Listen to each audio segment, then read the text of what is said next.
Hi. Hi guys, welcome back to the podcast. Welcome back to podcast 60, right? Yeah, I think so. we reached the 60th podcast, and I wanted to discuss some things. Things floating around in the air that we're going to get into deep dives later. But have you guys watched the Chris Watts now new evidentiary documentary? If you haven't, you're missing out. What are my thoughts? I had chills when I heard Chris Watts in the second interview. There was a first interview where he blamed, if you guys don't know, this is in memory of Shanann, Bella, Celeste, and baby Nico. Rest in peace and rest in heaven. Rest easy. We want justice for Shanann and her babies. So Chris Watts went on to do a second interview with the FBI. He did the first video where he blamed Shanann, his wife, for her unaliving her kids, which was absolutely not true based on the autopsy. I actually heard not the morticians who did the autopsy, because they're closed for 50 years. But the fact of the matter that this man, how he talks, if you guys haven't seen the documentary, you guys got to go see it. Follow Zawowski, is that his name? Zowski, and he breaks down everything. Okay. Yesterday I had the chance to hear Chris Watts speak, and to tell you guys that this is a man that's full of remorse and who has gotten close to God, and you got it messed up and fucked up in the head. I was looking at it not as a person, but in a psychological way. And I don't know what y'all might be thinking about none of this, but think about this. If you can talk about unaliving your kids, like I'm talking to you guys, without a tear, without just nothing, just nada, no tear, no emotion, no, how would I say it? No tears, no emotion, no nothing.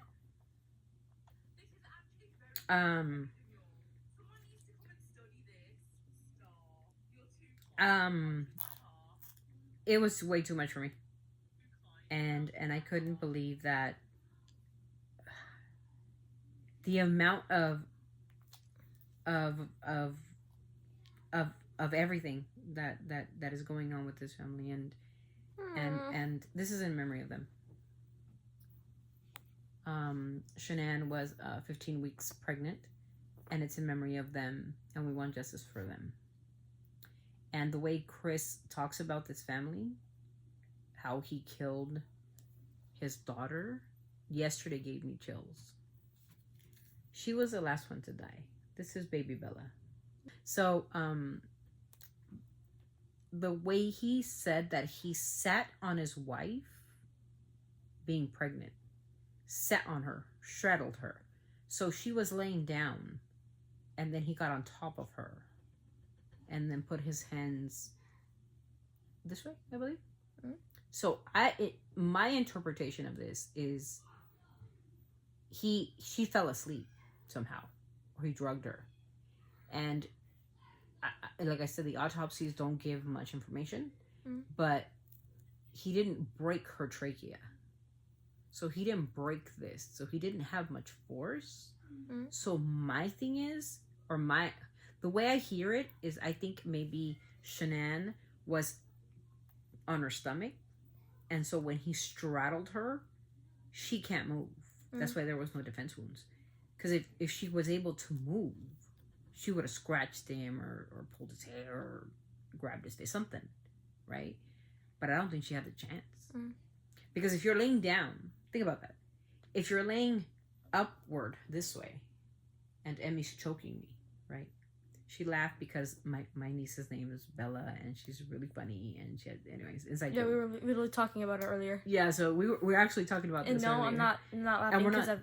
No. Yeah, No. So please, if you guys are gonna say, "Oh, your daughter's no, she was not," it's because they were talking about the Chris Watts thing, because Bella's watching it too. I think somewhere here. Hold on.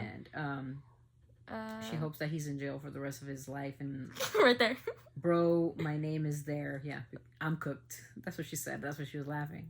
So please don't take any disrespect, because we're not disrespecting it. It's not about that. It's just that my niece's name is Bella.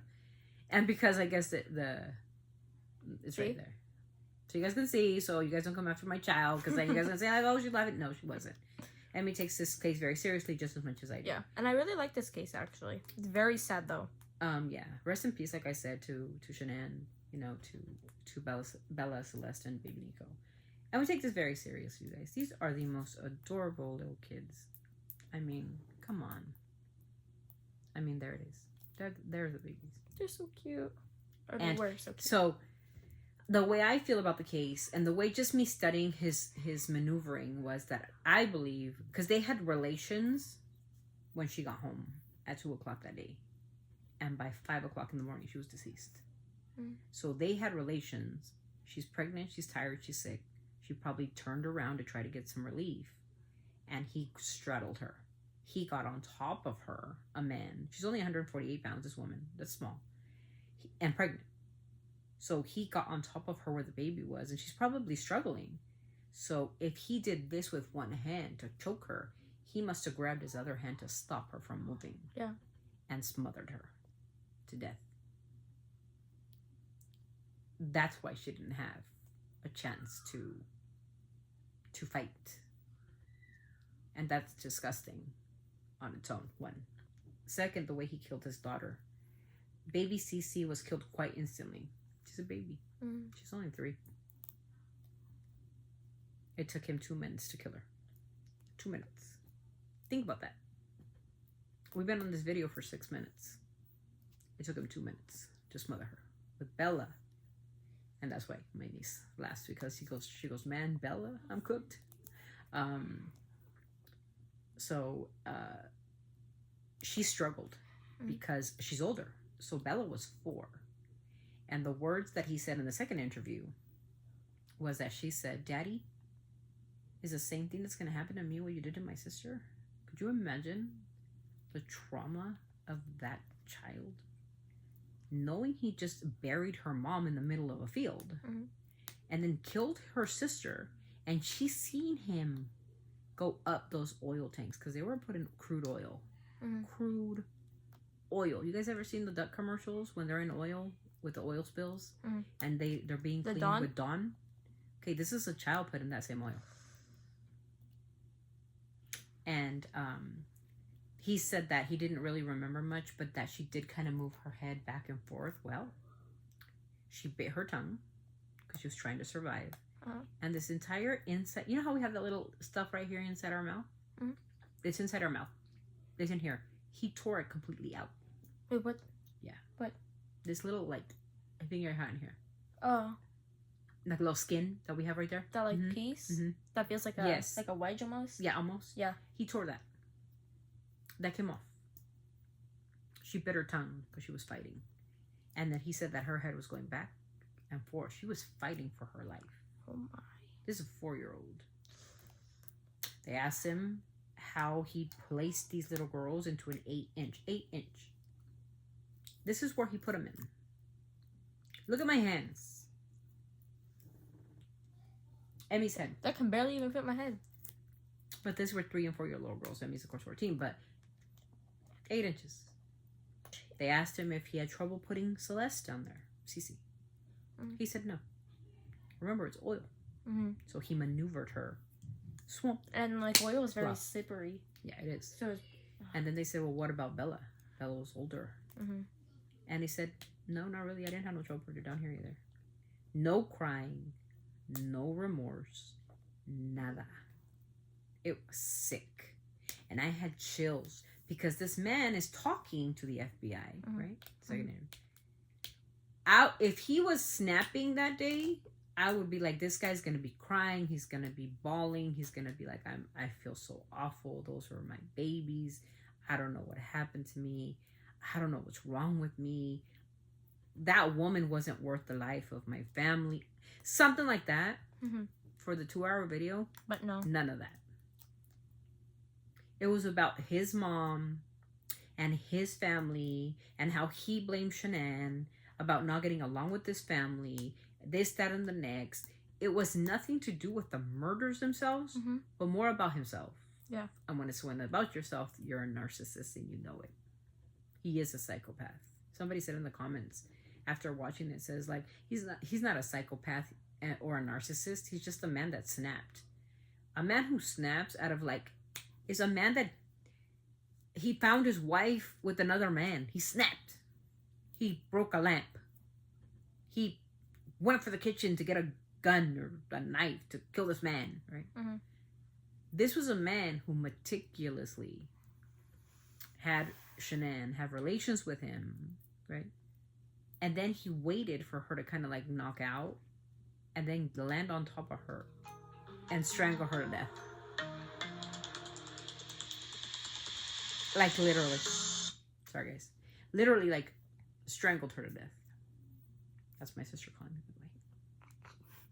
And it's pretty sad. And like I said, I got chills because I've never heard somebody talk about a murder so calmly. Like we're talking right now. Yeah, no. Yeah, like when I killed her, I put the blanket over her and I smothered her, yeah. Did she suffer at all? No. Like that. What about baby Bella when you were, killing her? She was moving. Yeah, she was saying something, but I didn't really, I was in a rage. Rage of what exactly? They asked. He said, well, just a rage of what happened between Shanann and my parents. The fact that I hadn't seen my girls in 5 weeks. That's your rage. You killed your family. Over rage. Was Shanann cheating on you? He said no. Because they did do a DNA on Nico, the baby, and Chris Watts. It was a show. Because a lot of people that are Shanann haters are saying that Shanann had an affair with some other guy named Chris and Cece wasn't Watts. You guys, no. You guys need to stop bashing the victims. Because these are victims. And even if she did have an affair. And even if Cece wasn't his, which she was. But how do you bash the victim? They lost their lives. And let me tell you about Chris Watts' mom. What's her mom? The mom's name, I don't even care. But Mrs. Watts is a complete and utter narcissist like the son. We love you, son, but doesn't say we love you, Cece, Bella, Celeste, Nico, Shanann. They lost that entire family to their son. For her to say that we love you, son, and we forgive you, I'm a mom. And I will always love my kids, no matter what they do, right? And I'm not going to say that. But if they murder or annihilate their entire family, that is the last time I have a son. You won't be hearing the love from me. You won't be hearing the forgiveness from me. I will love you for the rest of your life, of course, because you're mine and I made you. But actions that you do, how could a parent be okay with murder? And not even just a murder. Okay, I would be okay, I think, if he murdered somebody in self-defense or maybe whatever the situation. But your family? Your daughters? I raised Jeffrey Dahmer. I raised Charles Manson. I raised the BTK killer. I raised the Greenside killer, the Green River killer. I raised Richard Ramirez, the Night Stalker. That's who I raised. I raised Charles Manson. I'm gonna sit there and say, I love you, son, and I forgive you. No. I'm going to love you forever because you're my child. But I will never forgive what you did to those little kids. Because I raised a monster. And that's exactly what I would say. My kids know that kind of stuff is not okay. Unless it's self-defense. Yeah. And I think you guys should invest yourself in watching it. Because honest to God, and I want you guys to write in the comments what you guys think. Do you guys think that the mistress, if you guys know the case, if not, I want you guys to redo some homework.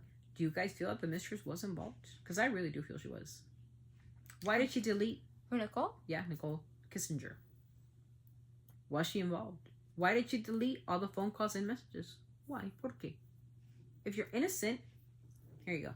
Just like Amber. Excuse me. Remember the Stacey Peterson case? Scott Peterson was convicted of killing his wife and child. Amber Fry came up. Gave him phone numbers, messages, records, letters, everything. But this woman said... Amber Fry? Amber Fry. She's from Fresno, by the way. And the fries? Fries? Oh. Yeah. She came up and she gave him everything. She did not know he was married, though. Mm. This woman knew she was married. She was like looking up research on the internet in 2017, looking up the Facebook pages. Mm-hmm. And then she says, I didn't even know they were having a baby. I thought they were being separated. You know you lying, ho. You were lying, ho. Because why would she be looking all that up? And the parents knew that he was having an affair. Because in the first interview, Ronnie, the dad, Chris Watts' dad, was telling him, oh, so she killed her? She killed him? The babies? Yeah. And what'd you guys do next? What did you guys do next? Who's you guys? And did they leave right after? Who's they? Who's we? Who's they? We got a problem. You guys really need to invest yourself in this case. Like, when I listen, I told Demi, I was like, what is happening with the Chris Watts? I thought it was over because this case was in August 13th of 2018. But they're coming up with new evidence. The YouTube community, is coming up with new things. I've got a couple of things that I want to mention in the first video, where he says, I don't want to protect her anymore. How do you protect somebody who's deceased? She's already deceased. You can't protect somebody who's deceased. Her reputation, he should have said that. He didn't. He said, I don't want to protect her. And then the dad says, so she killed the kids? Chris Watts says, yes, she did. So I had to kill Shanann. And what did she do next? What? She's dead. What would she do? And did they leave right after? Who's they? And then what did they do? Who's they? Who's we? We? They? Huh? Wait. So in the way I see it, Ronnie Watts and his stupid wife, are complicit. They know more than what they're saying. That's why they're saying, like, we're gonna fight for Chris, because they might know something we don't know. Was Nicole Kissinger capable of murder? Yeah. She was bipolar. She was crazy. I don't know how far a mistress will go. But I'm invested in this case, you guys. If you guys aren't into true crime, we'll put a trigger warning up on this video, because there's a lot. And I will continue to give updates on this case, because a lot's going on in it. We just found out that in the next podcast, we'll talk about the funeral of Chris. Yeah, I wish funeral of Chris. We will talk about the funeral of Shanann, Celeste, Bella, and baby Nico. And we will discuss what the arrangements were and how they were found, and another trigger warning will go up. But just know that if you're ever in a situation where you're not happy in your marriage or your relationship or whatever, get a divorce. Leave the house. Go with your mistress and be happy, and just give the rights to the mom or whatever, which way it goes, mom or dad. But don't murder your family. Don't annihilate your family. You impacted Chris Watts did not only impact his own self, dumbass, but he also in the Rusick family, the community, the world. It's really sad. So, with that, I want to dedicate this video to these beautiful people right here. Rest in peace, Shanann, Celeste, Bella, and baby Nico. This video is in dedication to them. May justice be served. And may God have mercy on this dipshit. On Chris Watts' soul. Or may the devil have to, whatever. And we will talk about, we might do a creepy video later tonight, because I want to tell you guys the dark side of it. Because there is a dark side. And me and Emmy were going to do this, but we're going to do this later tonight when you guys are, like, in the dark. Because I got secrets of the Watts household. What's happening to the new owners, and why it's been sold twice. So we might do it today. We said we were going to do it yesterday, but then Emmy was like, well, we'll get scared or something, because we might get scared. But there's secrets. There's dark secrets.